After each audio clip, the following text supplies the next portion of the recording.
All right. Well, good morning, and welcome back. Y'all, I told you we're going to be doing this every Monday, giving you an opportunity to hear from those that are behind prison walls in the state of Texas, part of the Free Texas campaign. Today, you're chatting with the queen. Of course, I am the queen of collaboration, known across all of these social media platforms. Today, y'all, I have Mr. Andrew Lee Beard in the house with me, y'all, and this one is special. But I'm gonna allow him to introduce himself, and then we're gonna jump into some conversation. If you would, for those that have not had the chance to hear you, if you would just briefly introduce yourself. Good morning, everybody. My name is Andrew Lee Beard. I've been incarcerated for about 19 years. This October will make 20 years. Uh, I've been a Christian since 2012, and I'm going to talk to you guys today about expectation and rehabilitation. I like to give definitions every time I talk to people. That way they know exactly what I'm saying, so it's no misunderstanding. I was taught to be precise in my speech. So when we talk about expectation, the actual definition of it is the anticipation of what could or would happen. It is to look forward to an occurrence. See, we all have these expectations in our lives. When you work at a job, you expect paychecks for work that you have put in. At that same job, sometimes you expect a vacation if they have that. You expect holidays and festivals. You expect to see change. Day to day, sunrise to sunset, we have all these expectations. Right now in America, everybody pretty much expect clean water to be something that's very common.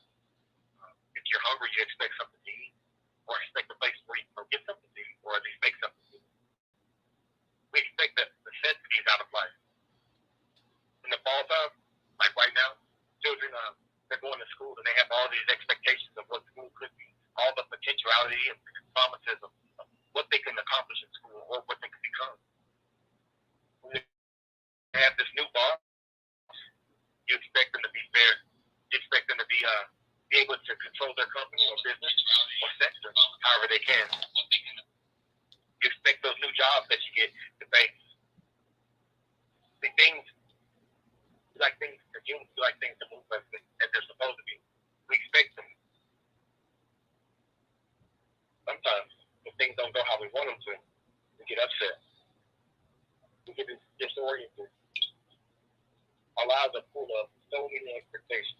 It's part of the human condition. All our hopes and dreams, those things that we expect to become a reality. All of those want to become an actual reality. But sometimes that doesn't happen. Sometimes we don't know the cost of our hopes and dreams. Sometimes life isn't what we expect it to be. Sometimes we fail to see the outcomes of our choices. Sometimes we fail to see the consequences of our choices, repercussions, or ramifications. I like that word, ramification. When you look at ramifications in the dictionary, it says branching out or growth, outgrowth. What's so crazy about that is we have the consequences, we have the repercussions. After that, later down the line, we have the ramifications. Sometimes we don't know what the expectations of others are in our lives. Sometimes we put a lot of things on other people. We expect them to be a certain way. That's just what we feel should be appropriate for them. With expectations comes a responsibility. That's on both parties.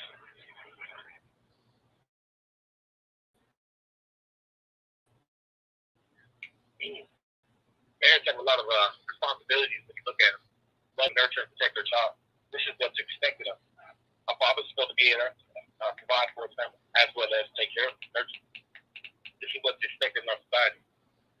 In our society, if you don't take care of your children, we actually have people that can step in to actually help you take care of your children.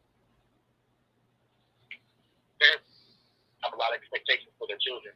And sometimes they don't properly voice these expectations. But still, there's a responsibility. When you have a wedding between a man and a woman or whatever, husband and wives, they say their vows. And these vows are a type of expectation of each other, what they want to do, what they are looking for.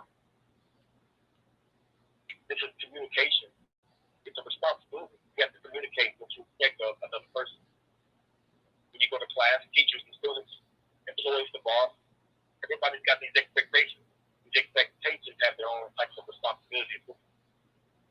all relationships. If you pay attention to the back and forth of it, the give and take, there's expectations to it. The Christians like to say, as iron sharpens iron. That means that we like to teach each other. We like to teach each other and edify each other. And by teaching each other and edifying each other, we get to do a blessing to be a blessing. We get to give something in return. And it's expected of us. I'm not going to preach the Bible. I always say that. But when you go into Deuteronomy, there's a specific list of blessings. A specific list. If you follow these specific list of blessings for the Old Testament, you're supposed to achieve heaven. You're supposed to be able to go to the heavenly kingdom. There's also a corresponding list of curses in there. And if you don't follow those blessings properly, then you go the opposite way. Rewards and punishment. If you do good, or if you produce something good, you're supposed to get a reward. And if you do bad, well, you're supposed to get a punishment, a correction. Which is the reaping and sowing, or sowing and reaping. I love saying that back and forth because, you reap what you sow. The energy that you put out, it comes back to you. And then what do people do with that energy? Well, usually what they do with that energy is they put it back out into the world again through a cycle. Economically speaking, everybody wants that profit. They want wealth, success. These are the good things that have to do with business. But if you don't do good business, or if the economy is bad, you have a lot of bankruptcies, foreclosures, debt. Politically speaking, if you're doing well politically, they say that you're politically savvy. They say that you're constituents, the people who support you, well, they're definitely going to support you. You get clout. You get this word. People trust your word and trust what you're going to say. Whatever form you put up, they're going to trust it because you're you, because you have political clout. But then on the bad side of that, you have what's called a political imbroglio. That's where you get confused or misunderstood or have some type of embarrassment. We see that all the time in politicians on the news.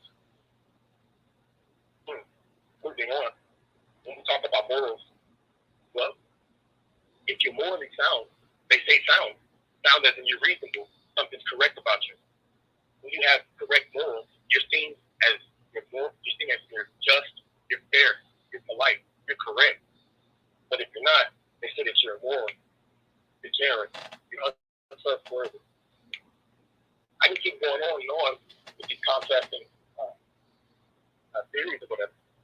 Talked about expectations, but the main one I want to talk about is society. See, in society, when you're correct, you become popular. You become the one that's trending. You get to add to the cohesiveness, harmony of society. You get to do all the productivity in overall fashion. Everybody knows that you're okay. But in society, if you're not good, if something's wrong, you become what's called a social pariah.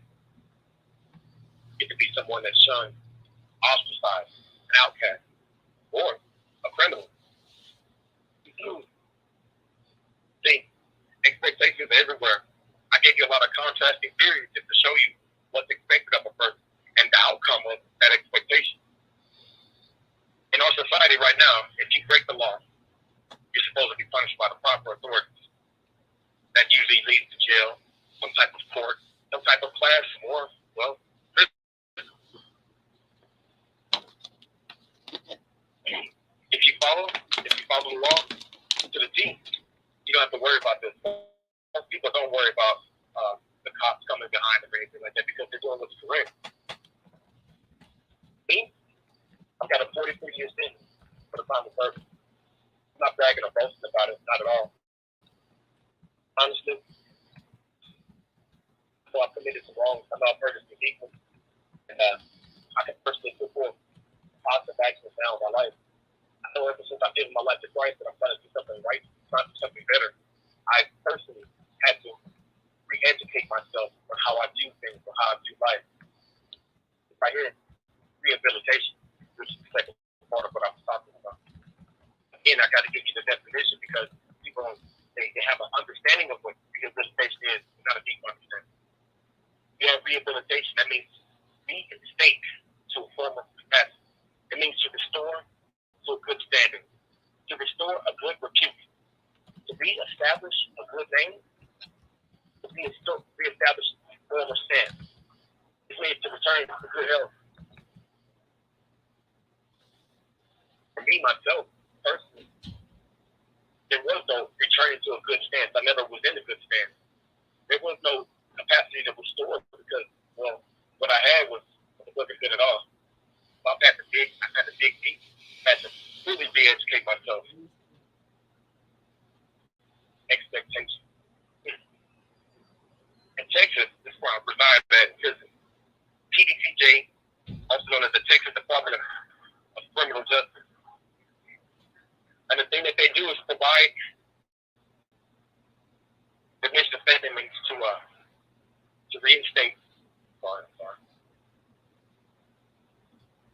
to provide public safety, promise positive changes in offenders' behavior, to reinstate offenders into society, and to assist victims of crime. When you break that down, to provide public safety, well, I am a criminal. I have committed a crime, and they took me outside, away from that crime, away from society, to promote positive changes in offenders' behavior. Well, we're doing that right now, and I'm going to explain that a little bit more. It says to reinstate offenders into society and assist victims of crime. How can we assist the victims of crime? I'm going to tell you a little bit about that too. But the main thing it says to reinstate offenders into society. This is TDCJ's expectation of what they want from them. Now, when you look a little closer, TDC has they have a lot of helpful classes. They've got anger management. They've got Narcotics Anonymous. We have a grad program, which is for gang members that want to get out of the gang life, disassociate themselves with the gang life. They have another class called Bridges to Life.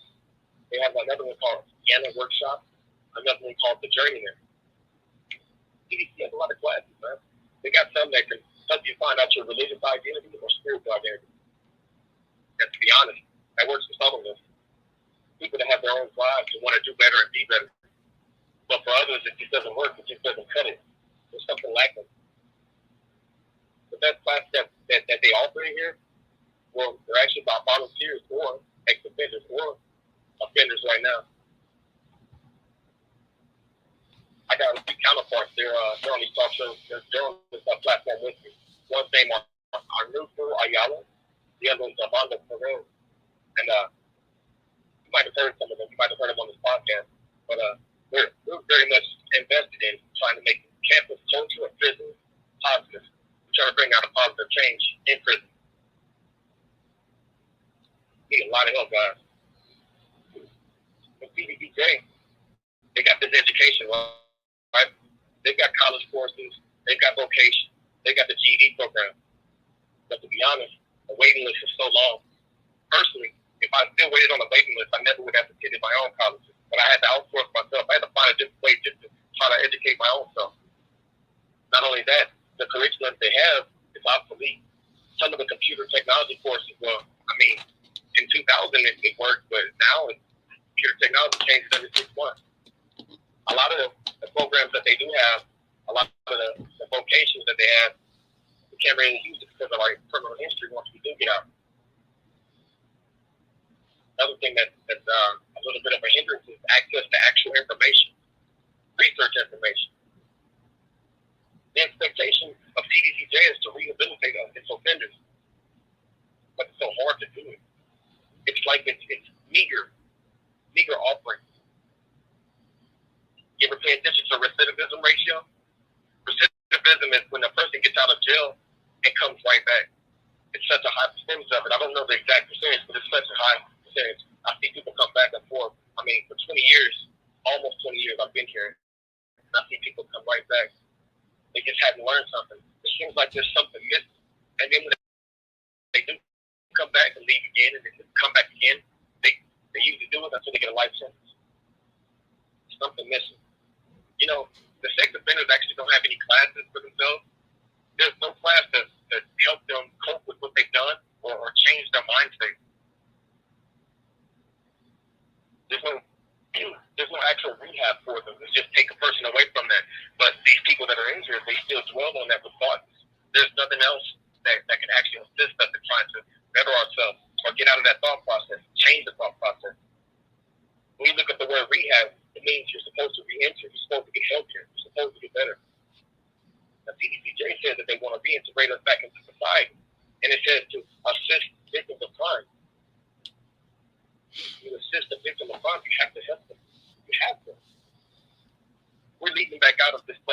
manner, no financial literacy, no consumer resource management, no teamwork skills, no emotional literacy of ourselves or others. So that recidivism rate, we're really not helping any victims of crime. We're adding to it. We're making new victims of crime because people haven't come out with a proper thought process. You know, in prison, we don't have counselors. We don't have people to actually talk to that know what they're talking about to help us diagnose ourselves, or there's no psychologist. There's no one here to help us with our mental deficiency. There's a lot of people here with OCD, PTSD, manic depression, schizophrenia. A lot of people in here are actually delusional, and we're going back out to society. Today's expectation says they want to assist victims of crime. You assist them by giving them proper rehabilitation. You see, when I talked about people not having manners in Tdcj, what was in you? We come back out with the same old. We don't know how to cope with people. Those teamwork skills that we're going to need for those new jobs that we get, they're not there. Prison is a closed off place. You close off mentally, you close off emotionally, you close off physically. You can't go where you want to go. And emotional literacy, oh my gosh. People don't get a chance to express themselves in a proper fashion. When you're angry in here, you're just angry and you're singing. When you're sad in here, you're just sad. No one helps you walk it out, talk it out. When you're happy in here, well, that's momentary until you try to hold on to it or prolong it. But a lot of times people just don't understand what the other person's going through. There's no mental health aid in here. They give you puzzles. They give you a crossword puzzle and just tell you to just buck it up, pal. A lot of obsolete skills coming on from these courses that they give us. If you look at the computer skills course, oh my God, it's irrelevant to even have the degree for it, because when you get out right now, you see, when you have these expectations of people, they can't be meager. Yes, I did my crime. And I'm not bragging about it. Yes, I did my crime. But I made a decision to try to be better and do better. I need as much support as I can in this place. Tdcj put forth just a little bit. They put forth what they could. We know that they have an expectation of us having a rehabilitation. What does society want from us? Everyone talks about all these programs and everything, but nobody's having actual dialogue about it. Let's fix this problem. What if you start cultivating some answers? What if you start having a dialogue and a platform to actually do so? Personally, I think that we have some type of financial literacy class, some type of consumer resource management class, some type of counselor or some mental health officials or aid that can help us out. Better college curriculums or actual college curriculum. Accessibility to actual scholastic knowledge. Some type of manner class to help us cope. Teamwork effort, team building effort, and emotional literacy. I think it'd be a little bit better. I always hear people say that let's just write them off, let them rot in jail. I've never seen anybody in prison rot. In fact, at my age, I'm almost 40. I still look like I'm 20. No one in prison rots. All we do, we're away from all the tobacco, all the pollution of the world. We're away from all that. We have no choice but to try to be healthy. Here we come out, and we still have the same mind state. Right back in society. Right like recidivism again. You know, that's what cancer is, right? You're putting something that's not healthy into your body. How's that not going to affect society? I think there's a Bible conversion that can go on. You know, Saul to Paul. See, Saul was a murderer. He chased after Christians. He murdered Christians. And then he saw the truth of Jesus Christ. And he converted over. He became Paul. He became one of the persons in the Bible that so many things about love. What if we were to utilize, what if we were to cultivate people that are in here? Those things I mentioned, all the financial literacy and the emotional literacy classes, all these things I'm talking about, they're not a difficulty. As a matter of fact, they are a difficulty, but they're not an impossibility. They can happen. Some guy told me, and he was a friend of the family, and he said, you guys really don't change. And I looked at him and I said, you don't know what you're talking about. Everybody in here changes. You can change for the good or change for the worse. And he says, well, son, you can't stop water from being wet. And so I'm looking at him, and he's looking at me because he offended me. I didn't get mad. I just said, well, sir, you actually can change water from being wet. If you heat it up, it evaporates. Goes back into the same cycle, the precipitation cycle. I said, then you can freeze it up, sir. Thank you. It becomes hard as ice block. That's H2O. That's the human element. Humans, we can change. We can be anything we want to be. All we have to do is have the right temperature or the right focus. You know, in business, when you have some item, a product that is not correct, that has a default or defective, what they do is they tell you about it. They tell you about it on the news all the time. Hey, we're calling this item right here because it causes these things. And then they might come out with a new item. They might revise it. They might do something to it. But it's not the same thing. I'm not the person that I was, and I'm far from the person where I want to be.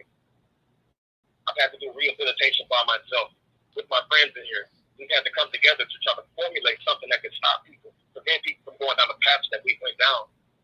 We're trying to be better people here. We're going to need some support. We're going to need the society to tell us what they expect of us. I thank you very much. So, your plea to those that are listening today for change within the judicial system, could you please share what your plea would be today? If someone is tuning in and have the power and the morals to want to change what's going on, what would your plea be to them on today? Well, you know, there's so many platforms now that are open to us. We have this TEXANS program. With it, some of my counterparts, we have different little programs in here, and these programs are, they develop actual intellect on self, actual intellect on the crime, actual intellect on society. I was asked a long time ago, why? Why am I in prison? And when I was asked this question, they said, ask yourself why. Be truthful with them. You don't have to put the actual answers out to the public, but be truthful with self. Answer this question, say why. And so he says, when you answer, you must ask yourself why 7 times. And within those 7 times, if you're truthful with self, you'll get the exact answer of why you behave the way you behave. And so in doing so, I found out my problem, it wasn't just myself, it wasn't just my own attitude, it was the things that I was allowing myself to view and witness. It was the things I was allowing myself to try to be a part of. And when you're in this place, you have this choice. You can choose to do bad. You can keep up with the same momentum that you've been having. You know, the same old, landed me in prison. And then it had me doing a whole bunch of things in prison I didn't want to be a part of. But when I made that choice to change, that's when I started actually getting rehabilitation. That's when I started looking up what morality is. What is religion? What is faith? What is love? What is hope? What are these things that society talks about that are good things? What is good? And once I started figuring that out, I kept educating myself some more. I started linking up with people. You know, when you're doing good, when you're doing righteous work, when you're doing something that's positive, things just seem to line up for you. And so what happened was a few of my friends in here, people that were on the same pathway of goodness, we started linking up with each other.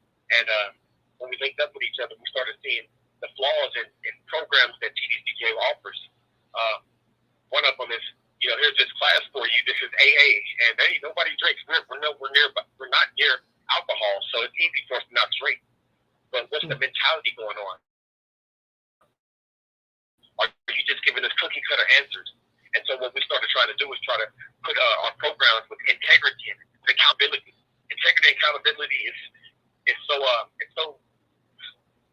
detrimental to actually trying to change into a better person. A lot of people say, oh, well, they set me up, they did this, no, what did you do?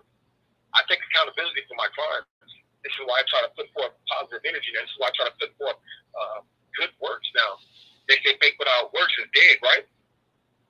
You have to put in some type of work towards being better. And what I want to say to everybody is that this is not a lost cause. There are a lot of people that are trying to change, and they have no way to do it. It's like being in a dark room and you see no light. There's a pinprick somewhere. You just have to really look around for it. But when you find that pinprick, if you open up that door, and you can let the light flood in. And a lot of people, sometimes that light is another person. Wow. Well, you touched on some things on today.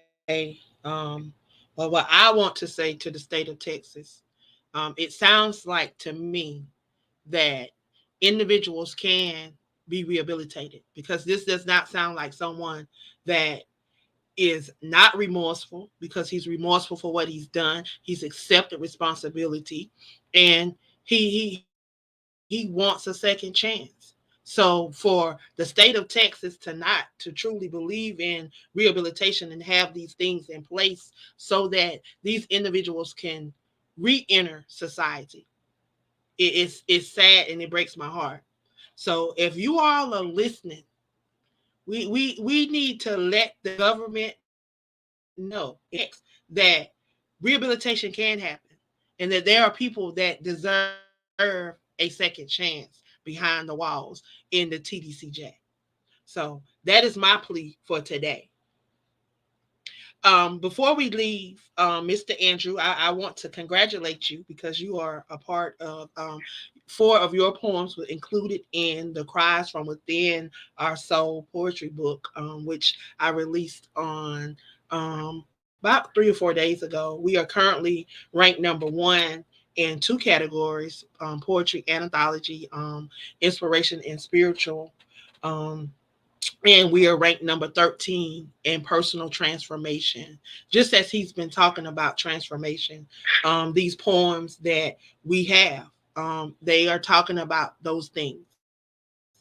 And it can happen and it can take place. So congratulations to you.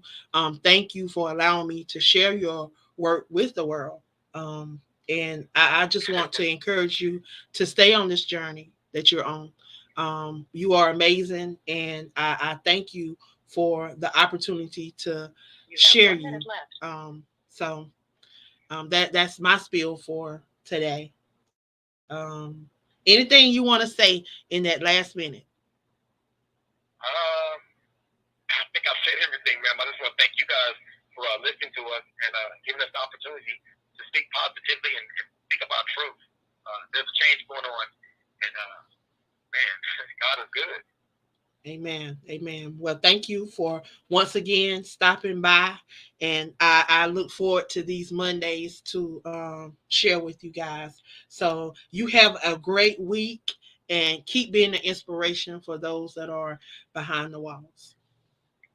I sure will. Thank you, ma'am. Thank you. And I want to thank you guys for tuning in. Please share this in your circle of influence. I know that there has been something shared on this broadcast today that could be an inspiration to those that are free and those that are incarcerated. So if you would, please share this in your circle. Y'all, we will be right back.